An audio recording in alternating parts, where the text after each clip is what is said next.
Ariel Dombal fait la fierté de son époux, Bernard-Henri Lévy, en dévoilant le 13 septembre 2023 son nouveau film, Les secrets de la princesse de Cadignan. Mais le saviez-vous? Avant de rencontrer l'écrivain, elle avait épousé un autre homme. Elle est de retour au cinéma avec un joli conte qui sent bon l'eau de rose.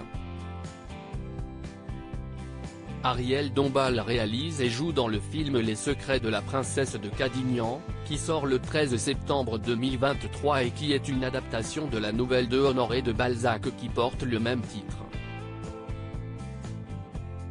Dans ce long métrage, elle incarne la fameuse princesse, belle séductrice, Don Juan au féminin qui rêve de trouver le grand amour.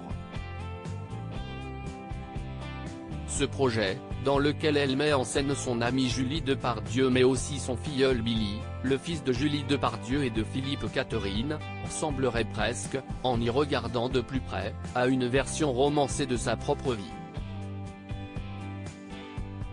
On le sait, Ariel Dombal vit une histoire d'amour très passionnelle avec l'écrivain BHL, Bernard-Henri Lévy, qu'elle a rencontré quand elle avait 30 ans. Quand elle évoque ses idylles adolescentes, alors qu'elle fleurissait en Amérique latine, la comédienne reste en revanche plus évasive. J'étais ce qu'on appelle malheureusement une allumeuse, affirme-t-elle dans les pages du magazine Paris Match. Avec les Mexicains, je suis passé à côté de catastrophes. Ariel Dombal, un premier mariage avec le docteur. Quand elle évoque Bernard-Henri Lévy, Ariel Dombal a des centaines d'étoiles dans les yeux. Si bien qu'on l'oublierait presque, avant de l'épouser à Saint-Paul-de-Vence sur la Côte d'Azur le 19 juin 1993, la chanteuse et cinéaste avait dit où il y a un autre homme.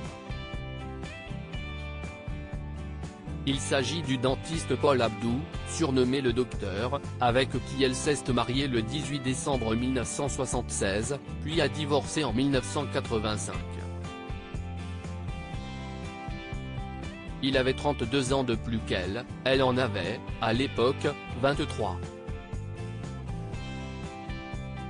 Quand elle a accepté de s'unir à lui, elle savait qu'il disposait déjà d'un sacré tableau de chasse, comme le rappelle Paris Match.